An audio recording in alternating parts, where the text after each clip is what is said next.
Tahun ini, Kabupaten Toba kembali menorehkan prestasi yang membanggakan. Dua pelajar putra-putri asal Kabupaten Toba, Sumatera Utara berhasil terpilih sebagai anggota pasukan pengibar bendera pusaka di tingkat nasional dan provinsi.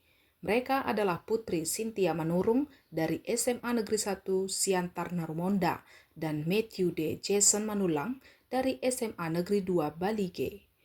Kedua pelajar berprestasi ini secara resmi diberangkatkan oleh Bupati Toba, Effendi Napitupulu, pada hari Jumat 20 Juni 2025. Momen pelepasan ini menjadi lebih berkesan saat keduanya mengungkapkan cita-cita mereka di hadapan Bupati, yakni ingin melanjutkan pendidikan ke Akademi Kepolisian.